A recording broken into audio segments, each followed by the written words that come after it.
Wow, great game, Yamagata. That was a sweet home run. What can I say? Sports are my anti-drug.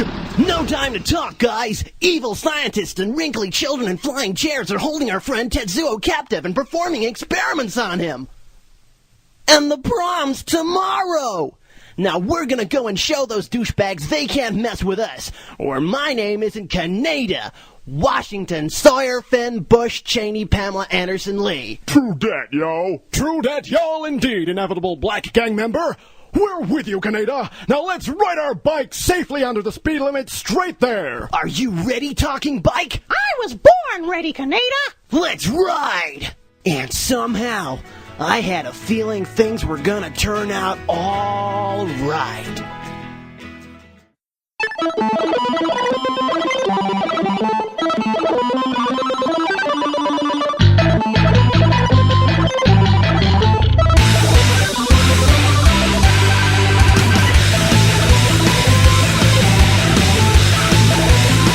Hello and welcome to another episode of Rolling 20s. We are the show that is set to regenerate by next season, and we expect to all be women by then.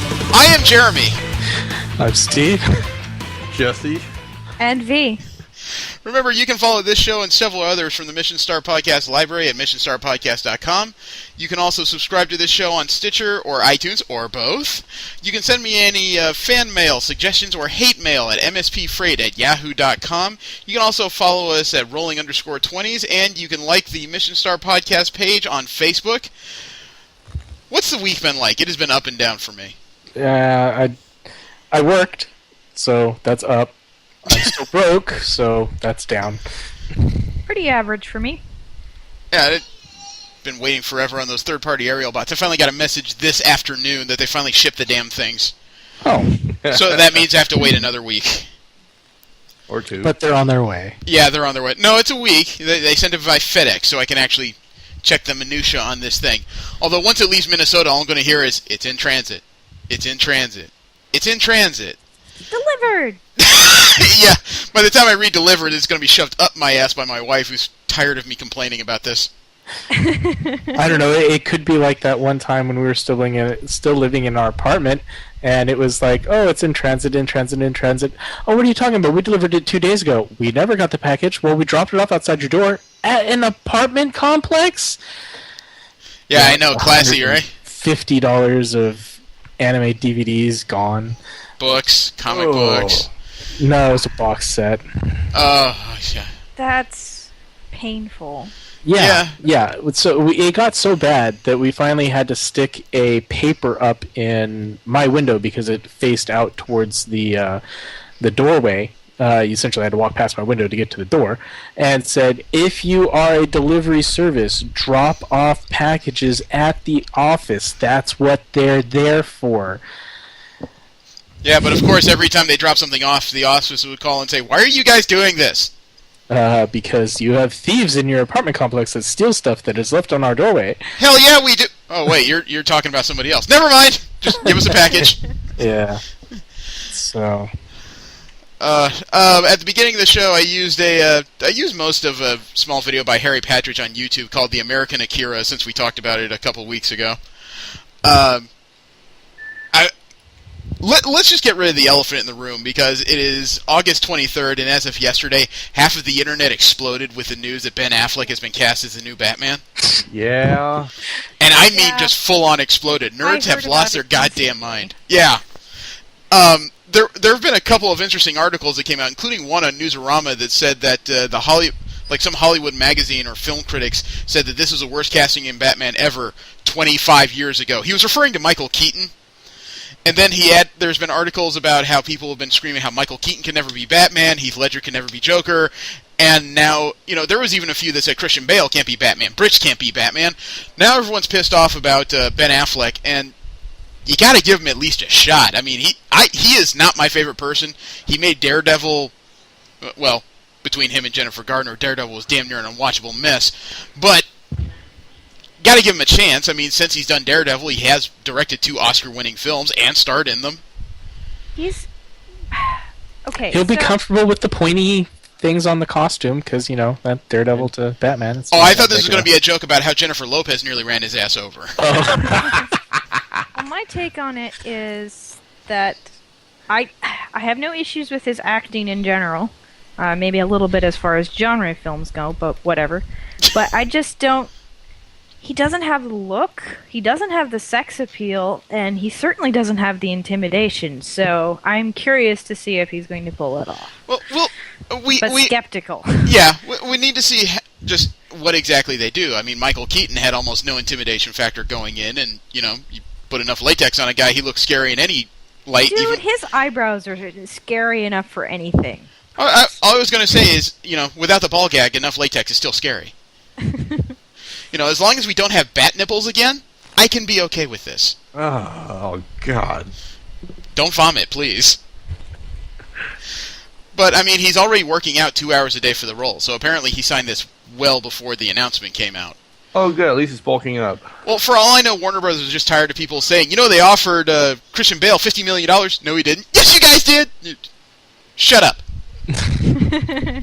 Here's who we got. Yeah. Look, okay. It's not that for a change. We got this tall piece of shit, okay? Shut up! So, I think he might be a passable Batman, but I'm more skeptical about his Bruce Wayne. I'm actually think he can pull off Bruce Wayne better than Batman, but then again, just about every actor they've picked has been a more than passable Bruce Wayne. It's what happens when they put on that cowl. Val Kilmer put in his dry sense of humor that just kind of turned people out. George Clooney didn't really do anything when he put it on, and then Christian Bale, he sounded like a 9-year-old doing a Clint Eastwood impersonation. I don't know what happened. That's about the only impression I think I can passably do. Because all of a sudden, every time he put it on, he sounded like this, like he was some kind of drunken fat uncle. I think that they had to that they did that in the first one for one bad reason or another, and just stuck with it for consistency's sake. Well, if you want to know how impressive that was, my 1-year-old just smiled and laughed at me. So easy to entertain children. Yeah, I know. Just one fat guy barking in a microphone. Until it isn't. Yeah, and sooner or later he'll be asking about my cell phone, and I'll keep saying no. Well, no, I mean, granted, I haven't been around many small children, but I was recently. And they were occupied with something until they didn't feel like being occupied anymore. Don't worry, V. Sooner or later, you'll have your own little groin spawn and feel the same pain the rest of us do. I hope that will be many years. I have this image of V trying to eat her own young. I'm not a praying mantis. A lioness fits, but I'm getting off into a tangent here. This week we decided to just go ahead and dig into the racks and see what's new this week and what may have interested us. Before we do that, we'll get into first the Kickstarter corner. The Geek Bar Kickstarter is finally over. We've said before that as of a couple days in, they surpassed our goal of $97.50 with a couple stretch goals. At the end, they had 658 backers for a total of $44,538. Nice. So they have more than enough money to not exactly put together the building they want, but they can definitely get started. I really hope somebody will tell us how this goes, because I want to know how viable this is. If it works in Chicago, it's got to be gangbusters in L.A. But they did achieve their stretch goal where they get advanced acoustics in the room. So they've got all their stretch goals except putting in a copy of the Iron Throne, and for that much money, they still may figure it out. Yeah. But absolutely wish them luck, and I hope for updates relatively soon. But obviously, they got to put that money to use first. Baby steps, man. Yeah. Also in the Kickstarter corner, we've been talking about Project Cosplay, where Mr. Sunshine is trying to put together an album based on cosplay. There's 8 days to go in it, and still they've only raised $260. The goal is $7,500. This doesn't look likely unless some really big sugar daddies come through really quickly. I mean, it is sad that we can raise apparently tens to hundreds of thousands of dollars for single episodes of anime, bars, but for one guy who wants to put together an album, we cannot put together enough money for him to get basically studio time. Yeah, well, again, it's all about interest, and could also be about monetary. I mean, you just spent tens to hundreds of $1,000s on getting this anime released. You don't really have a lot of money to put together. It's like, well, if this had come up first, maybe, but it may also have to do with the format. I mean, when you think about it, he's trying to produce an album, and how long has it been since anyone's been interested in albums? Everyone's interested in singles these days. yeah. Well, that's just the buying format nowadays. Well, it's the new nature of the industry. We also have the Project Cosplayers Unite, where somebody is trying to assemble 14 notable cosplayers from the internet in London for a Comic-Con, and do a group shoot as well as individual shoots and put together a calendar. There's 15 days to go in that. They have 9,146 pounds. This is a UK Kickstarter. The goal is 30,000 pounds, so they're almost a third of the way. They've had a decent jump since last week when we looked in. As Steve mentioned, even though it doesn't look great right now, people have a habit of dumping a lot of money into these things at the last second. So there is still the possibility this could be pulled off, but right now I give it a 50-50 shot. And I came across a new Kickstarter while I was messing around. I think fan Brandon sent this in. It's called Standing in the Stars, the Peter Mayhew story. Do you guys remember who Peter Mayhew is? No, It sounds familiar, but He's the actor in the Chewbacca costume for the first 3 Star Wars films. okay. I wouldn't have known that. He actually went through heavy amounts of physical therapy and rehab. I didn't know that before he got into the costume. So someone's trying to put together basically a biography.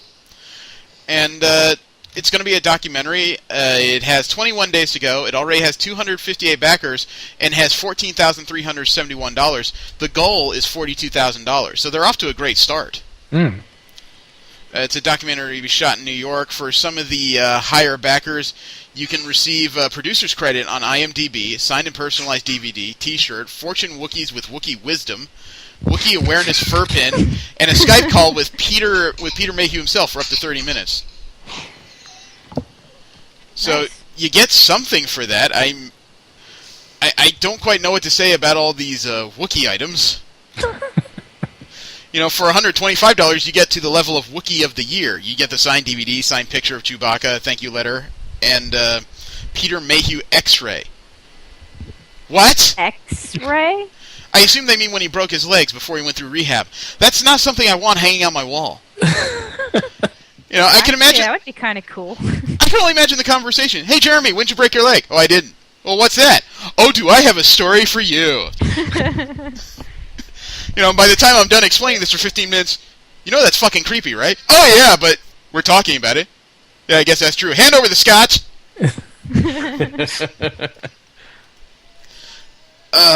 But we'll move on into the regular news. There was one that caught my eye just this afternoon. A Chinese boy with the ability to see in pitch black stuns medics. Ooh.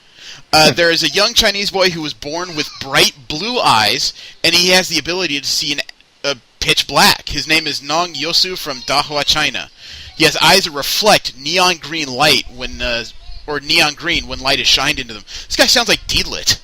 Or not Deedlit, Drizzt.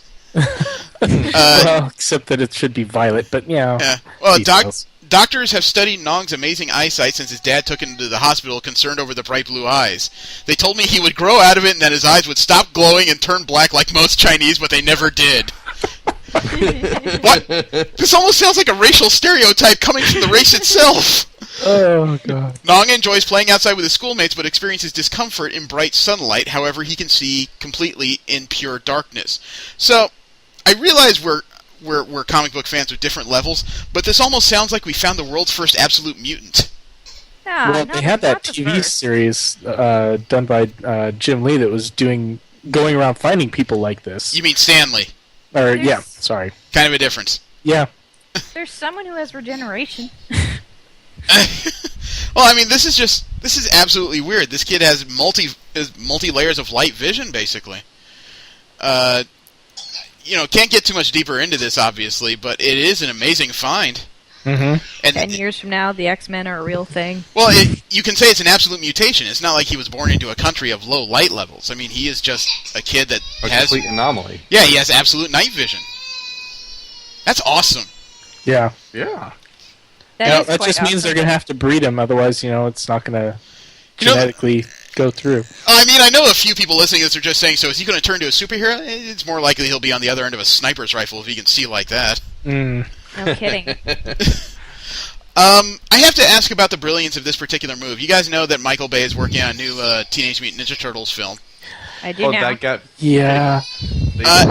It was moved. They moved it to August 8th, 2014. It was originally supposed to be on June of 2014, which put it up against Pixar's The Good Dinosaur and DreamWorks' How to Train Your Dragon sequel, but also with the Transformers sequel that was happening at the end of that month. The move to August 8th, to me, is more confusing because the new date is 1 week after the Guardians of the Galaxy movie opens up, as well as Universal's Dracula reboot due on August 8th. It seems like you've taken it from a bad situation and thrown it right into the fucking fire. Yeah, that is kind of an odd choice. I mean, the previous movies are going to be big, and so that's what people are going to go see, but it's at least not in the same genre. Yeah, I don't get it. Are they still going with the idea that they're, extraterrestrials or something? No, they're mutants. He ditched that idea a few weeks ago. Oh, good. There's a man named Paul Pope who made a controversial DC Comics quote, and I gotta admit, he did screw it up a bit. He's a cult creator. He's gotten some attention for his graphic novel Battling Boy. But Pope was making the media rounds regarding this thing online, and Pope recounted how he had pitched a story involving Jack Kirby's Kamandi the Last Boy, one of DC's properties, to their creators, only to be told that DC only makes comics for, quote, 45-year-olds. What? Okay. Apparently, whoever's running DC right now seems to have forgotten that you want new readers. They're only concerned with the ones who started reading 30 years ago. That actually explains some... It does explain why, as a teenager, I had so much trouble getting into DC. Yeah. Wow. Who knows? Maybe we will finally see that story where Batman goes down to the Batcave and enjoys his tapioca before he goes out and, can barely pull the Batmobile out of the cave before he crashes it through something. I've heard worse. Batman with a midlife crisis. What? He's experiencing it right now. Also in DC news, there's a beta going on for an Infinite Crisis video game. Apparently it shows promise for showing off the multiverse of DC. There's no guarantee that any element in beta is going to make it out of the pre-launch area, obviously.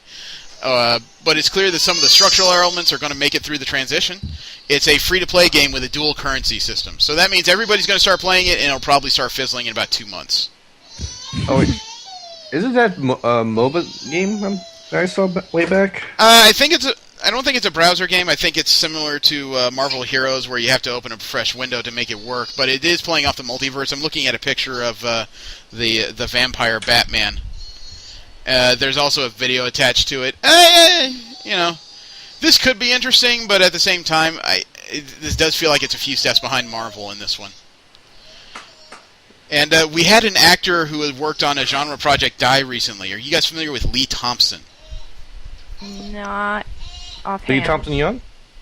Yes. Oh, yeah, dude. He played Cyborg on the Smallville TV series. Oh, I can't believe that. He was 29, and apparently it was a self-inflicted gunshot wound. He's as old as my brother. Yeah, and it's not like he was out on the cold. He had a regular recurring role on TNT's Rizzoli and Isles, which is still going on. Yeah, that's why I found out about it. Yeah, so this is very unfortunate, and there still isn't much explanation as to why he did it yet. But I just wish he was still around. I've never seen his work, but it's always sad to hear stuff like this. Yeah. In happier news, there's more images coming out about X-Men Days of Futures Past.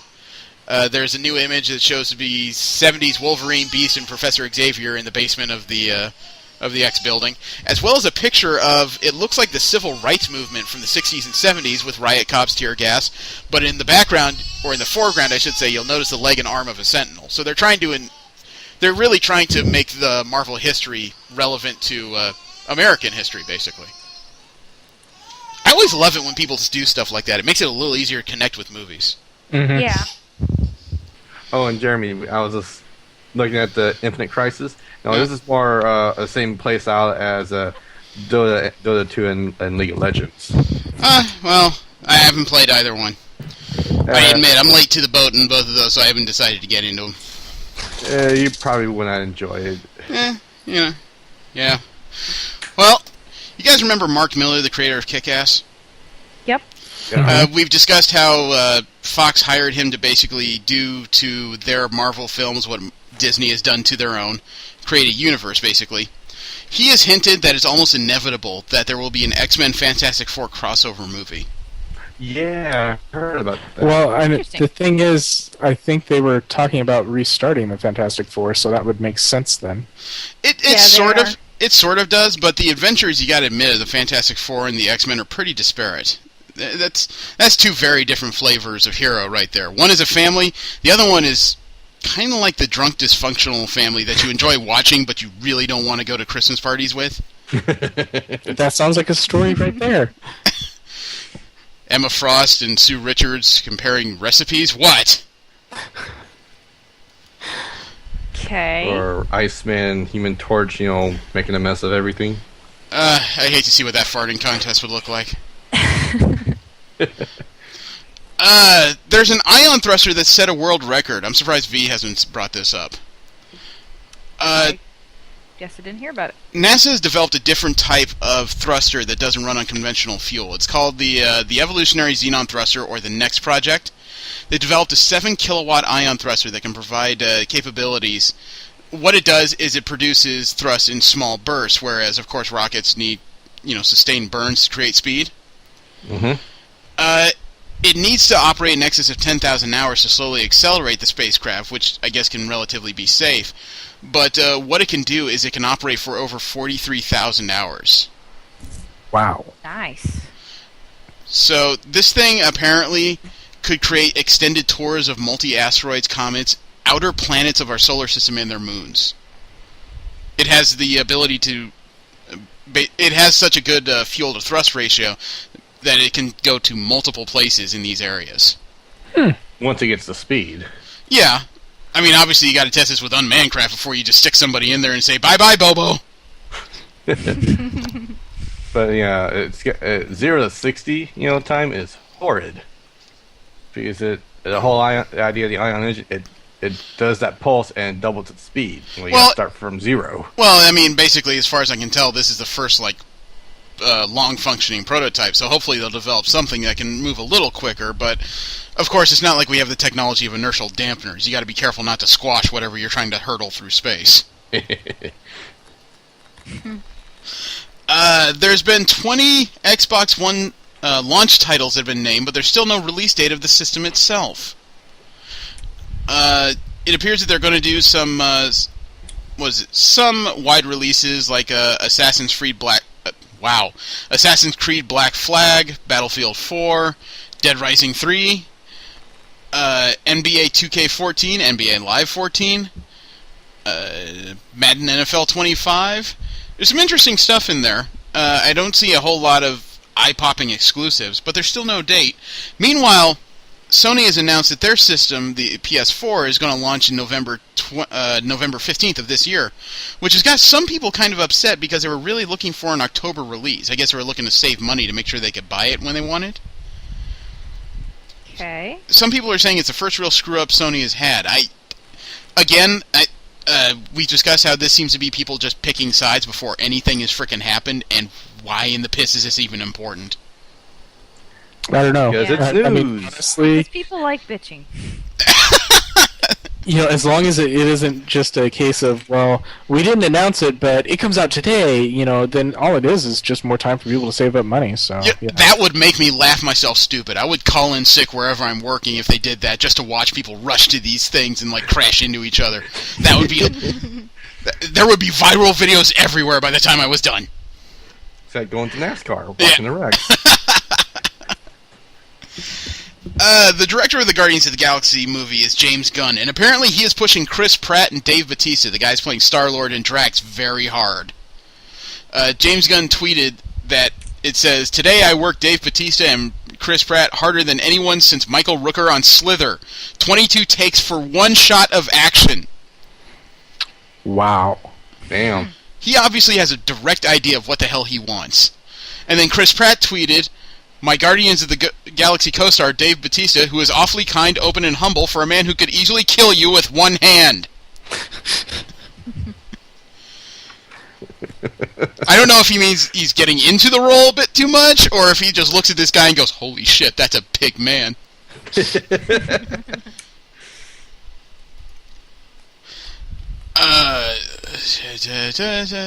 That's unimportant. I'm sorry, going back to the Kickstarters for a second, that Project Unite cosplay. I was going through the Facebook of Anna Mia, one of the cosplayers that's supposed to be involved in it. Apparently, if they can pull it off, one of the things they're going to do is a group shoot of all-star zombie killers. 3 characters from High School of the Dead, Jill Valentine from the Resident Evil series, Juliet Starling from Lollipop Chainsaw,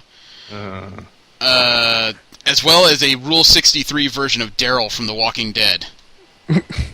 Wait, Rule 63? Rule 63 is one of the rules that the internet has developed to sexify anything. Rule 63 is the gender bend rule. If it's male, make it female. If it's female, make it male. I get it. I'm just like, but... Well, I guess I'll be just as good either way. Vagina, penis, who cares? Hey, Jeremy, you're starting to turn electronic right now. It's not going to show up in mine. Okay. Sony has an odd sense of humor. They've been filming The Amazing Spider-Man 2 for a little while now. It's due out May 2nd of next year. Somebody has taken their studio that they're filming it out, number 6. They have a weird frickin' sense of humor. Above it, they have spray painted the word sinister. It is Studio Sinister 6. Awesome. Nice. People in too much time on their hands. Sinister 6. Think of it as all stars of Spider-Man's villains that get together and try and kill him now and again. Except the current iteration, which only have 5 guys. Yeah, it's a comic book thing. And Batman Arkham Origins has released a profile for another one of the assassins trying to hunt down Batman. This one is Firefly. Wait, what? Firefly. Fire starter. Likes to start fires everywhere. He's a special effects guy that put on a suit and started doing arson for hire, basically.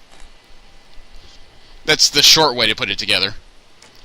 But of course, this is back when Batman was new, so I'm sure all he thinks is this is some just asshole that all he has to do is light his cape and he'll be done.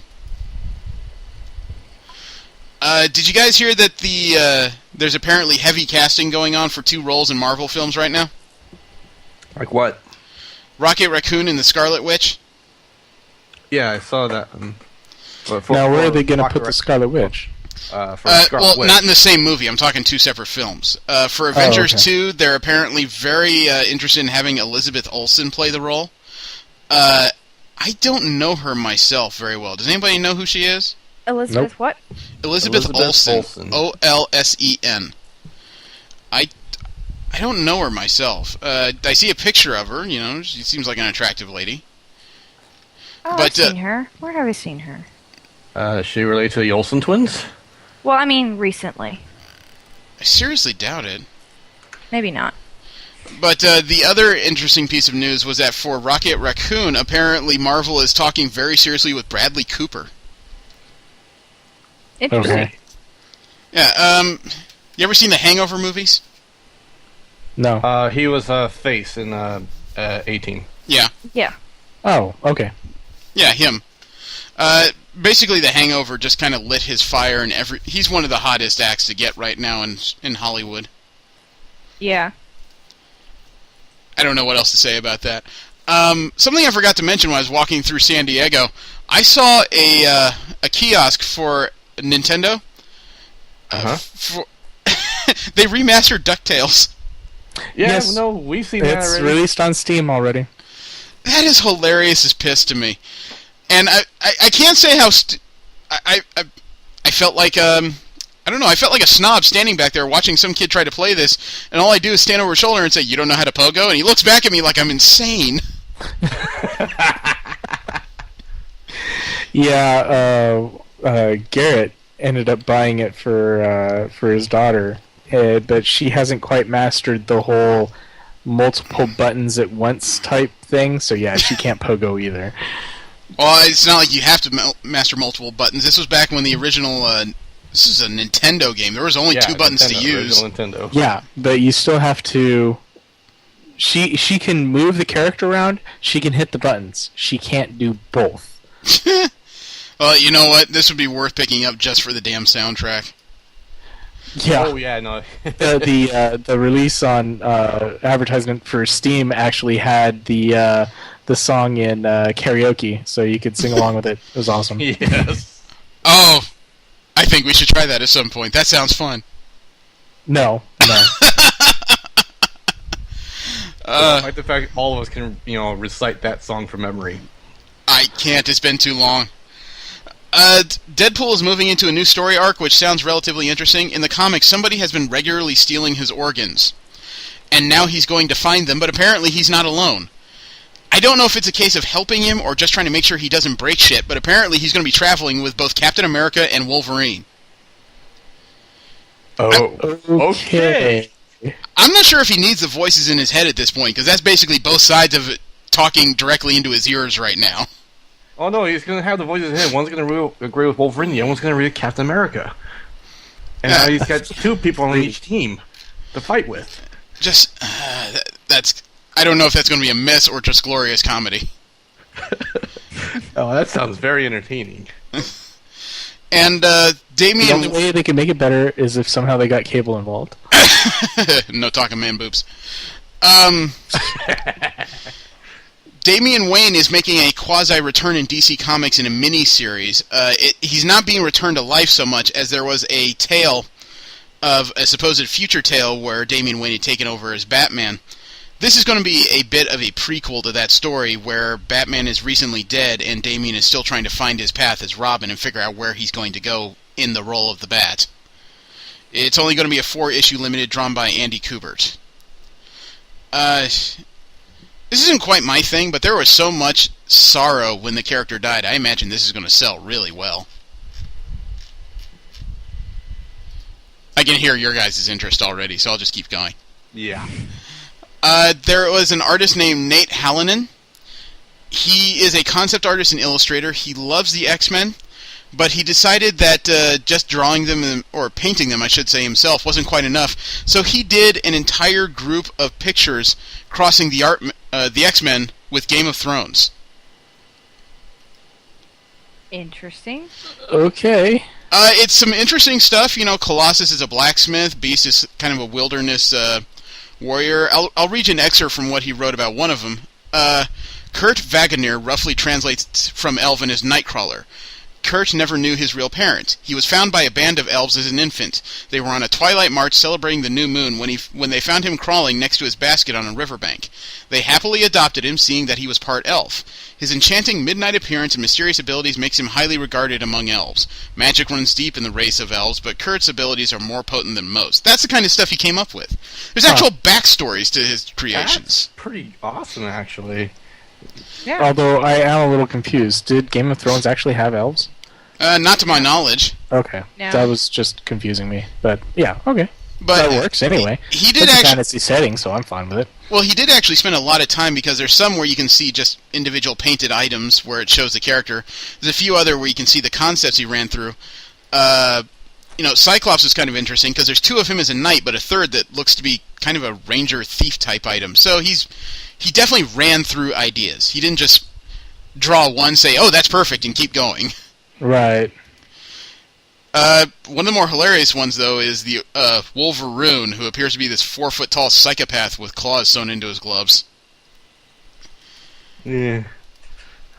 It's bizarre, but I'll see if I can get him to the webmaster to put him up, because these are actually really interesting pictures. There were alternate ideas for War Machine and the Mark 42 Iron Man designs. Oh, I saw that. They're much more streamlined than what came out in the movie, I think. They definitely went for a concept of future tech, whereas the previous armors were a little blocky. I'll see if I can add those as well. These were done by Phil Saunders, who did all the concept art for the Iron Man film designs. Excuse me. And they are looking to strip down Ultron for the Avengers sequel. Age of Ultron. Joss Whedon has an idea of what he wants to do with him right away. He's got a bee in his bonnet. He's not a happy guy, but he has pain. So he's going to be some kind of suffering character. Man, Whedon likes to draw his villains with just enough of a sympathy vote, doesn't he? Yeah. Yeah. Which I like quite a lot. Well, there's some theories as to how this one's going to turn out because, as we've seen in Iron Man 3, Stark was playing around with advanced AI, so there's a possibility that this could be one of his armors gone insane and developing its own personality. That'd be interesting. Well, apparently there was something I read about after our Comic-Con podcast where they were about to debut the name of the Avengers sequel. It shows one of Iron Man's helmets in silver that suddenly is being pounded by something until eventually it turns into something resembling Ultron's face. Nice. So there is credence to that theory, but knowing Whedon, you can't count anything in stone until the film is actually done. Mm-hmm. Yeah. Pixar didn't happen? What? Pixar didn't happen? What the hell is Pixar?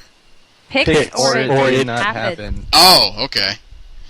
Sorry. Well, all this was in CG, so there's even Pix, and it still may not happen.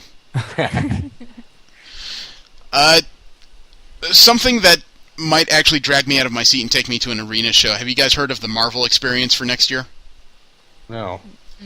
Marvel Entertainment is working with a Los Angeles entertainment company called Hero Ventures to create the Marvel Experience. It's an interactive roadshow with a 4D motion ride and high-tech attractions featuring Marvel's most popular superheroes. This thing costs $30 million. It's being done by former Live Nation chairman Michael Cole and the producer of Spider-Man Turn Off the Dark, Jeremiah Harris, which means several people may break their legs before this is even opened. The idea is they're creating elements and things that are going to make anyone feel like a superhero, like Spider-Man or Captain America, is a quote by Heroes Venture CEO Rick Licht. That sounds awful. It's supposed to be an immersive first-person story set in the Marvel Universe with heroes and villains. It's going to be a traveling dome complex, so it's kind of a roving big top show. It's going to have digitally projected animation, origin stories told through motion comics, virtual reality, and holographic simulations. So if you put on the VR visor and suddenly you see a kid start screaming and his knuckles start bleeding, he's a little too into it. But this sounds worth a look. I'm very curious about what this is going to be about. I mean, would you guys go to a show like this if it was in your area? Perhaps. Oh, maybe. Possibly.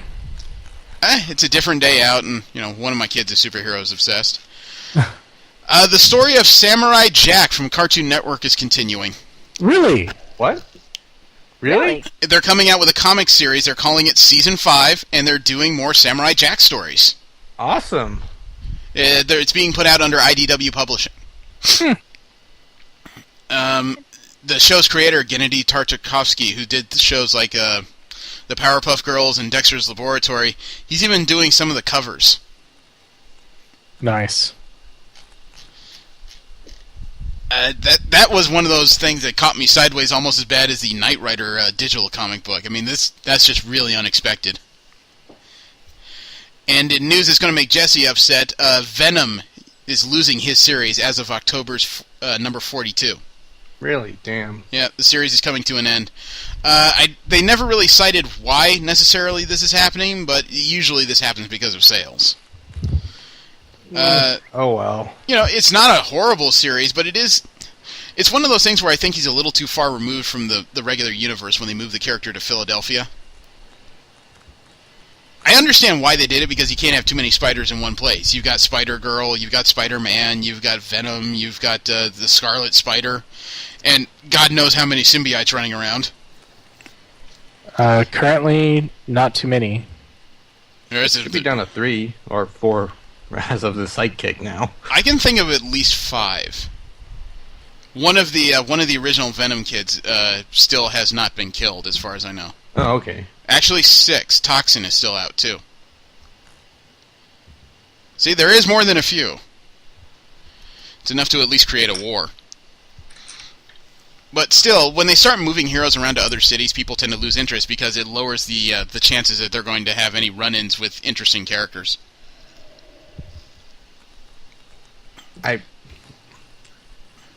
What?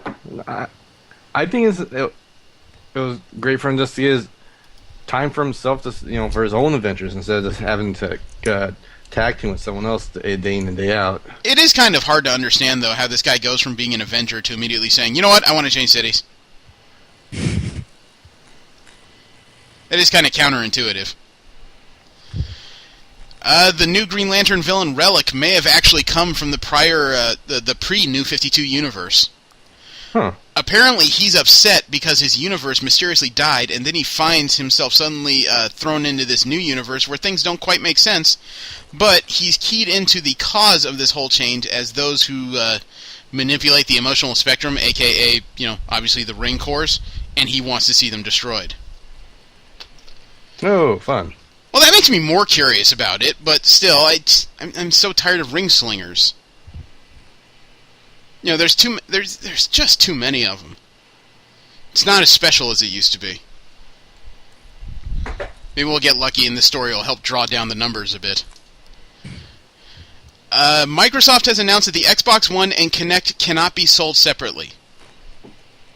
And will not be sold separately. You're either getting the whole deal or you're getting none of it, sir. Well, at least they don't have to be connected constantly anymore. Well, that does explain why the price of this thing is $100 more than the PS4. They've added a motion sensor to it, and it is part of the package. Right. I don't know. Some people are going to find a reason to complain about this. I don't know yet. I mean, that means if I eventually decide to buy an Xbox, I have a tool that's going to make my kids very tired very quickly. It's bonus. Hell yeah. That's a good point. Yeah, and then I can take stupid videos and then trying to play with imaginary animals. Or imaginary kids when they get older.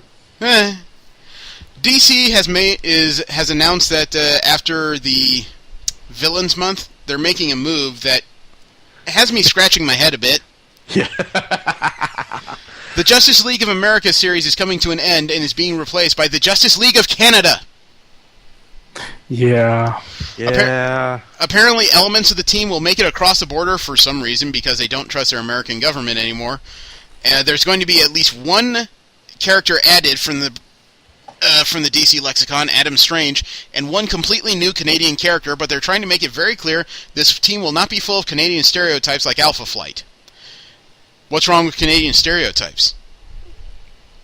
I imagine they're stereotypes for a reason. Most of these teams have at least one black stereotype. Why can't we have Canadian stereotypes? The biggest Canadian stereotype in the world is one of the world's most popular comic characters. Can't think of any Canadian stereotypes. Well, Molson Beer and Okay. See, that wasn't hard. That was just all familiar back home. Yeah. Maple syrup. Hey, I like you know maple what? syrup. Maple protect syrup that is not a reserve. stereotype due to the fact that Canada actually has a strategic maple syrup reserve. I'm sorry, any country that has a strategic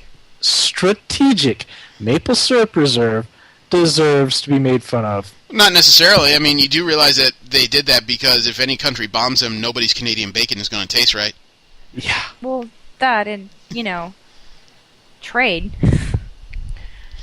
Got to trade something because obviously that Molson is just not making it across the border. I'm pretty Well, sure. honestly, I mean, I'm not saying it's Maple not a syrup. big money earner for them.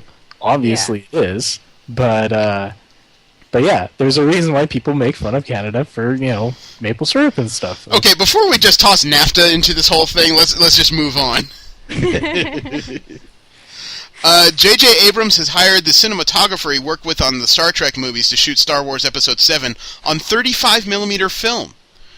He's bucking the trend of digital, and he's actually going to do this on film. Good. Wow. He has hired Laurette Bale, a guy that works with... do I have that correctly? Oh, no, Dan Mindell. This is the cinematographer he worked with on the Star Trek films. So this, to me, is not a bad thing. Still won't know much until we see a script. But Mindell is a pretty big name. He even worked on The Amazing Spider-Man 2 for director Mark Webb. The guy's got chops. Mm-hmm. And DC has released a look of the new 52 version of Lobo. Yep. Yep. Have you guys read why this is kind of strange? Because Lobo has already been introduced in the New 52? I read a little bit of that. I'm still confused as to where it's going. Okay. Apparently, the guy that's been identified in the New 52 comics as Lobo previously, he's a fake. The real one, this much skinnier one with laser-edged weapons, and he is skinny, is apparently much more vicious, but he's also not the brash biker that the previous or original or whatever you want to call him is. He is more the type of guy that can fit in high society, kill you quietly, and walk away. But he's still apparently going to be one of those types of characters that could take Superman in a punching contest. Okay. I'm interested. It's relatively more unique, but I just, as somebody who grew up with his teen years in the 80s and 90s, this is not what I'm used to thinking of Lobo as. I'm used to thinking of the Wild Man. The guy barely containable. This one is much more of an assassin. So, won't know until it comes out. I think his debut is going to be in the midst of Villain Month in Justice League 23.2. Point 2. Yeah, apparently the Villain Month stuff may involve multiple points. Several books coming out by week. I can't. Excuse me. Okay, water burps are nasty. I can't say I'm necessarily excited about that. Oh, I'm so interested enough to pick up Lobo, see what it does with it. And the first pictures of Michael Rooker as Yondu in the Guardians of the Galaxy film have made it online. Well, I'm glad to see he's not as garish as the comic book version, but still, it's always kind of hard to take it seriously when you're just looking at pictures of this guy covered in blue makeup. Let alone with this mini red mohawk on his head. It's a little weird to stare at. But, I'll reserve judgment until the movie comes out. This is something I gotta see in theaters. That's all the news I got this week. I asked everybody to dig into the comic book bin and just find something they were interested in reading and give a short review. And basically, we'll find out if there was anything out there that would be good reading in general. Steve, did you find anything? To be honest, no. I Asshole. looked at a couple. I looked at a couple of things, but nothing really caught my interest. What'd you look at? Actually, some of the stuff that Jesse's been reading, because some of the things that he's been telling me were interesting when I hear it from him, but then I'm actually reading it, and I'm just like, well, no. Venom and Spider-Man. Okay, Jesse, what the hell did you read? And what did you show Steve in the shower?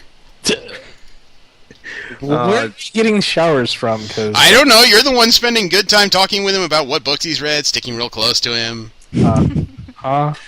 So that's just the shower? Why not? I haven't heard a denial yet. All I've heard is a bunch of questions about how I know this. I'm just wondering how you knew about my water fetish, damn it. I was your roommate for several years, and I did wake up with the carpet wet. You promised we'd never talk about that. I'm not talking, I'm complaining. Jesse, what did you read before I really fucking embarrassed myself? No, continue, please. No, I refuse. Well, I was jumping around between Superior Spider-Man, Venom, and Nova. I said I'm going to go with Nova. Well, if you read all three, you read all three. I actually haven't finished reading Venom yet. But I can talk about Nova and Superior Spider-Man. Am I the only one who can sit down like a sad sack and actually read comic books? Fuck all of you! You're welcome. Okay, what did you think of Superior Spider-Man, then? I am actually rather curious where the whole oh god, my thoughts are going all over the place. Well, first of all, Dr. Octavius as Spider-Man, he's a fucking asshole. I mean, straight up dick. Well, he's never exactly been a nice guy unless you count his episodes of schizophrenia. But I am just wondering when his fall will happen, but I'm more interested than that. More interested in seeing where the hell the Norman Osborn is going with his scheme.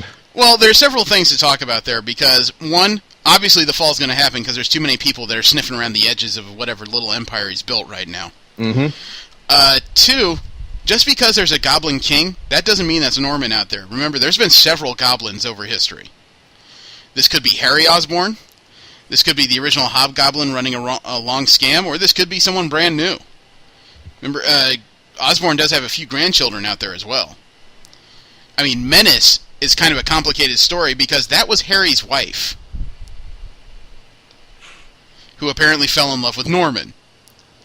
But she also had Norman's baby. There's several things to consider here because she's been in jail for a while, so there's no guarantee as to who exactly broke her out. Superior is kind of an interesting read, but it is a little hard for someone to follow if they just... Basically, if they just came in that issue, they're going to be a little lost. Oh, yeah, definitely. You know, especially with the idea of here's Spider-Man swinging around, and when did he get the army with the giant robots? Mm-hmm. You know, this isn't the guy I remember from the movies. This is the guy I remember, 3 years ago. Yeah, so I wouldn't exactly call that a jump-in point. No, what else? Yeah. What else did you read? Nova. Okay. And actually probably a good jumping point because the first 6 issues were just events that transpired to tell his story, before Avengers vs. X-Men. Mm-hmm. Well, it's not exactly a jump-in point, but it's a good place to actually start because he's trying to be a superhero for the first time. He's not just reacting to everything. Yeah. Although there is a little bit of a time discrepancy because this came out the same week as Superior Spider-Man, but this is before Spider-Man updated his costume and got the giant robots. And laid waste to the Shadowland. Yeah. Gets so complicated. It was kind of funny, though, when Nova was trying to argue with Spider-Man why he should stay in New York and help, and then Spider-Man, who, of course, everybody knows by now is Otto Octavius behind that mask, just tells him to stand still and look up, and all the kid says is, "What are we doing?" And he says, just, we'll see how long this takes. How long what takes? And then suddenly Iron Man goes flying by, and he says, there, Iron Man. Less than 10 seconds and we have Iron Man off to stop a crime in less time than it would take to explain it to you. So in other words, the short version is, we're lousy with superheroes. Get a fucking life. Go somewhere else. But, this does seem to tease the start of a story I've read about in solicitations where apparently around this new Nova, the New Warriors is going to reform. Yeah.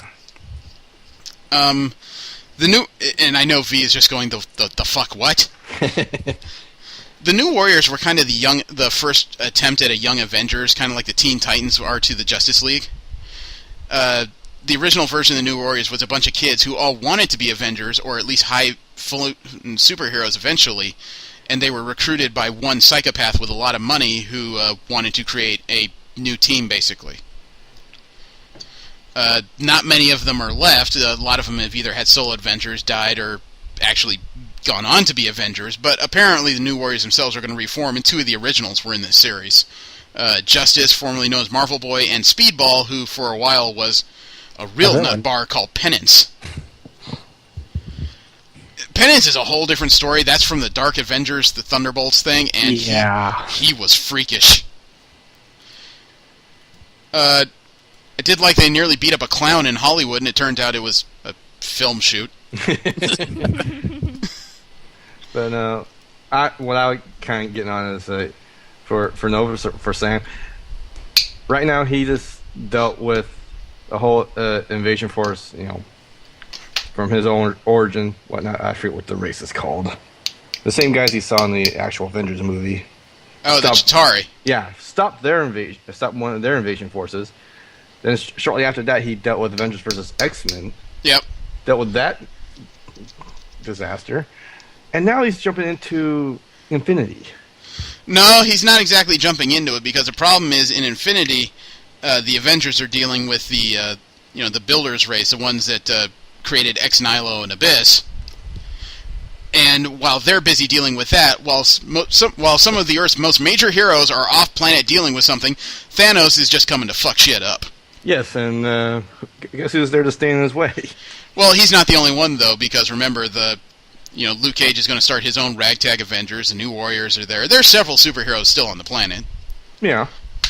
But obviously, since this is one of the few that can fly into space right now, he's going to have issues. I don't mind the Sam Alexander character, but I got to admit, every issue makes me miss Richard Rider more and more. He was a more powerful Nova, and he was a more interesting one to me, at least. Although this one's fun in its own right. Yeah. Yeah, I never read that much about Nova to really miss the other character. Yeah. If you ever read the Annihilation mini, holy shit. You will learn a lot in 6 to 7 issues. Okay.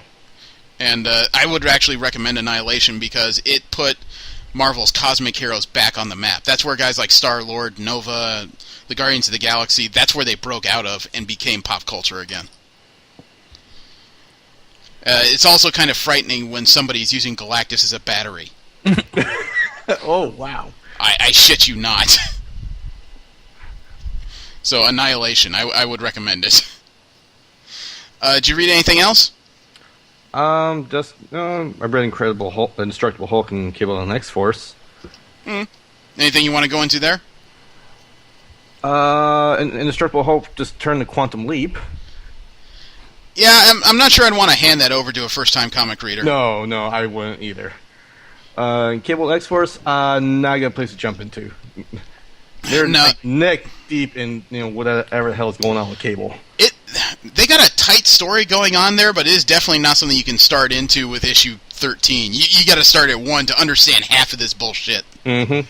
Yeah, and honestly, that's one that you need even a little more backstory than even that. Yeah. V, what did you get into this week? I read something called Skin Trade. Okay, wow, you found something I am not familiar with. What the fuck is that? It is it's titled George R. R. Martin Skin Trade, so I assume he wrote it, but it's adapted by someone, Daniel Abraham, and illustrated by Mike Wolfer. Okay, please tell me this is not just a bunch of naked shots of George R. R. Martin, because I might have to burn something. No, it's like a noir werewolf comic. Ooh. I'm out. Oh, you've got my curiosity. Yeah, actually, mine too. Yeah. It's, in a nutshell, there's a guy that's going around killing werewolves and skinning them. Because they killed his sister, and he got locked up for 20 years. Is he the villain, or is he the hero of the story? Not sure yet. Wow. We haven't met him directly, but one of the main detectives is pretty sympathetic to his side of the story. The other main character is a werewolf, so... Well, this is a big curiosity to me, because since I've gotten married to Karen, she is very into vampire stuff, and I can't deal with it. But as a side effect, I hear more about werewolf stuff, and I connect a bit more with the hairy, mad things. Yeah. I just picked it because it was labeled as George R. R. Martin something, and the name sounded interesting, so I downloaded it, but... Okay, now I'm curious. I gotta read this one. I'm sorry. Yeah, it's pretty good, actually. Like, I'm gonna probably read the next issue. I'm sorry. I hear vampires and werewolves, and my brain just tunes out. I'm out. Well, vampires and werewolves can be some of the best stories. I mean, I've loaned Steve several books about a half vampire undead hunter, which is some of the best stuff I've read lately. Then went out and proceeded to buy all said books. So the term Dhampir is actually the correct term for that. Right. They use it in the story. Actually, that's the name of the first book. Yeah. Still, I've seen too many vampire werewolf things that come up so close to this. I was like, I don't want to be part of this. Well, the Dhampir books by Barb Hendy are a completely different flavor from just about anything I've read in that genre before. It's really cool. Yeah. And I think Steve can appreciate, or not appreciate, agree that from the first book all the way out to the latest ones, it just keeps evolving. It doesn't get stuck in any particular story arc or genre trap. It actually keeps changing, and it's just awesome to read. Yeah, it's kind of a thinking man's vampire story in a way. They've got a very they've got the the history that everybody's trying to figure out, and then they've got these characters having to live in the world as it is right now, and it's even spawned a short little series with one of the characters that they introduced, kind of going off on her own and doing some stuff too. So it's as well as this story. Yeah, and it's not just campfire, fight, sleep, campfire, fight, sleep, campfire, fight, sleep. They actually have to get involved in things like hierarchies, monarchies, politics. The Hendies have done a great job of creating a world around these characters. Mm-hmm. But, okay, off the beaten track a bit. I read a lot of the same things Jesse did. I tried a couple things that are outside my normal. I picked up issue 23 of the Legion of Superheroes by DC. That was a frickin' mistake because apparently it's the last issue in the series, and the League was disbanded. So, I got nothing. I was completely confused, and I've heard of half of these characters growing up, reading different reading different synopses of stories, so I was familiar with several code names, but unfortunately they tend to refer to themselves by their real names, and they're all aliens of different races and planets, so I was just totally lost.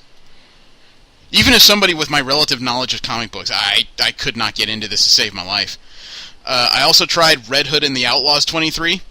Oh, I just skimmed it, and I didn't want to even bother reading it.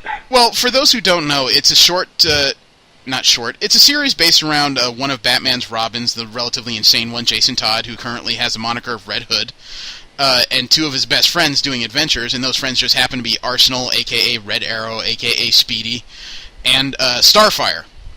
The series has gotten a lot of flack because of some general sex appeal. Starfire is probably one of the smallest outfits I've ever seen her in. But the problem is, in this issue, I have only read like the first 2 or 3, and then I dropped it because I just wasn't interested. I thought maybe I'd find something interesting here. Wow, I nearly choked on my own ego. I was completely lost in this series. I had no idea what was going on.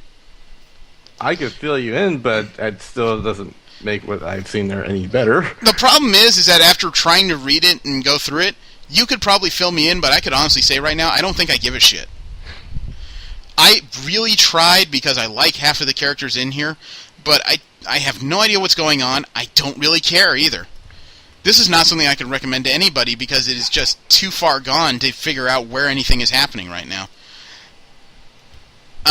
But I also read X Factor 261, which is the second to last issue in this run. Peter Davis already said it's coming to the close. Most of the team has been split off to the 4 winds and have found individual things to do. They've basically found little places of solace, so they're not exactly trying to run back towards the center, which is a little uncharacteristic of, X-Men affiliated mutants. But you gotta write an ending somehow, I suppose. I gotta admit, as a standalone, it can be a little frustrating, but they do a good job with exposition and trying to fill you in on the little bits you may have missed coming into it. It just may be a little hard for people to understand the powers of somebody like Darwin, who's constantly evolving to survive, and Monet, who is just damn near invulnerable. A female Superman. A female Superman with a superiority complex and is an absolute bitch. Oh, God, yes. Yes, please. I think V's found a new cosplay target. But... yeah, they tell the story of how these characters are basically being written out of the story, and it's not bad. It's not a bunch of superheroics, but it is a bunch of emotional moments and makes it a little easier to connect with the characters. So, if you don't mind being around for the end of the story, it's a good one. And I also read X-Men 4, which is the latest in the new series, which is an all-female team. This one doesn't require a heck of a lot of backstory, although it'd be nice if you read the first 3 issues in the series.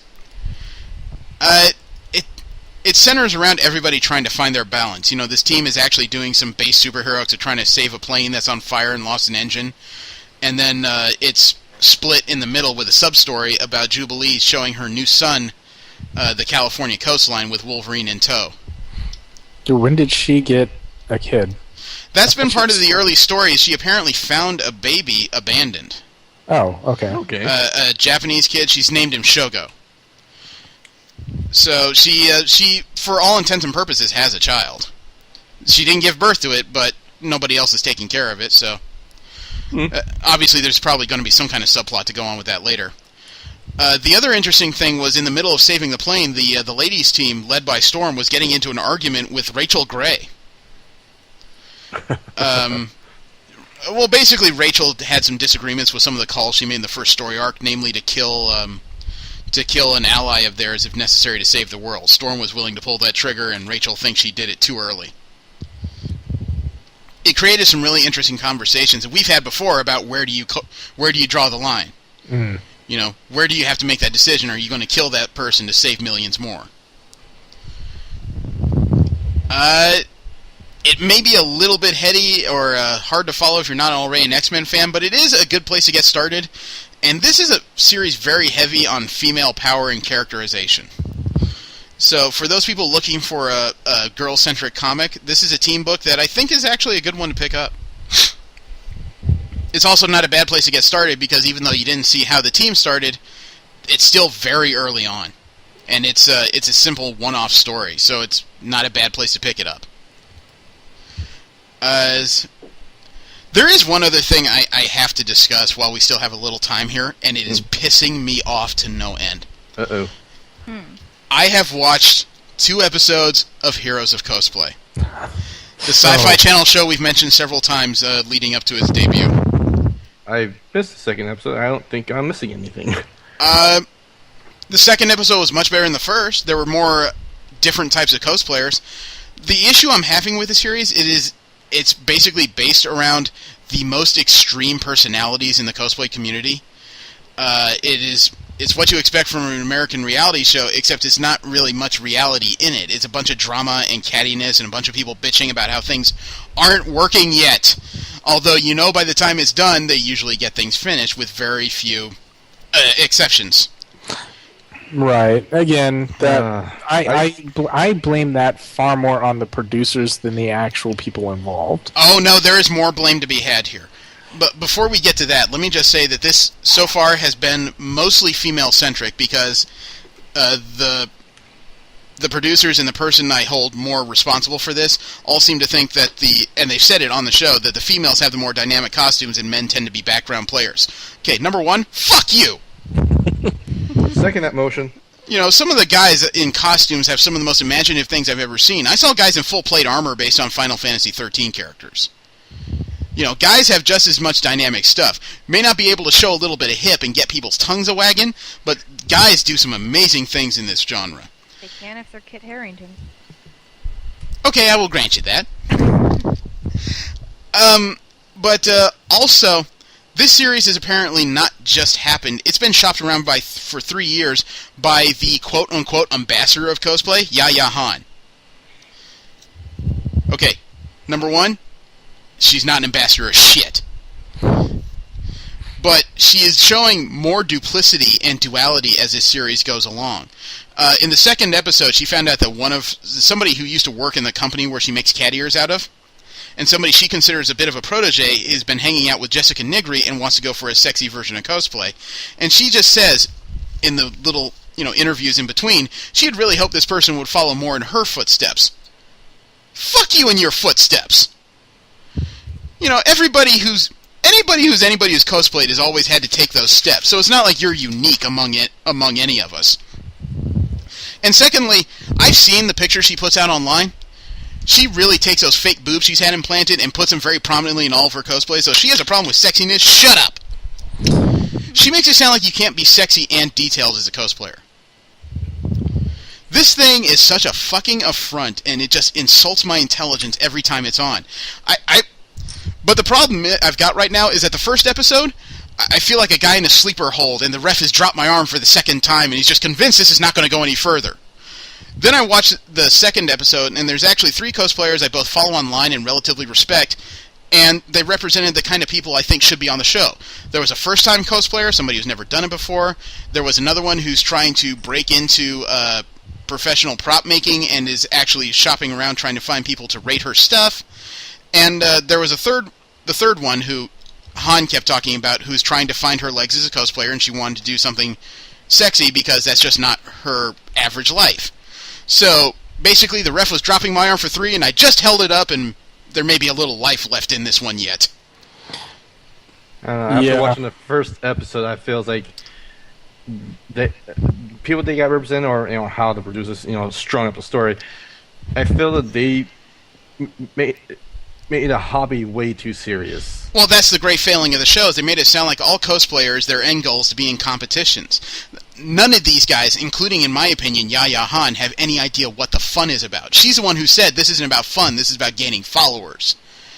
I'm sorry, but I'm not that shallow. I cosplay as people so obscure and relatively unknown because I'm a relatively husky and wide-shouldered person. I can't pretend to be a 15-year-old in a school uniform. So, but, every time I go out, I may not get a bunch of pictures, but I always find someone who just asks me, are you playing Base Armstrong, or are you Luke Cage? And I say yes, and the guy stops, snaps a quick cell phone picture, shakes my hand. You know what? That's cool by me. That's all I need. I don't need people following me around. Like some people. Yeah. I don't know. Honestly, the show is, they're making a show. The target audience that they're shooting for is not me. Yeah. The whole thing is just stupid. It's really unfortunate that just average people seem to have been left out of this. But that isn't the type of people that they want.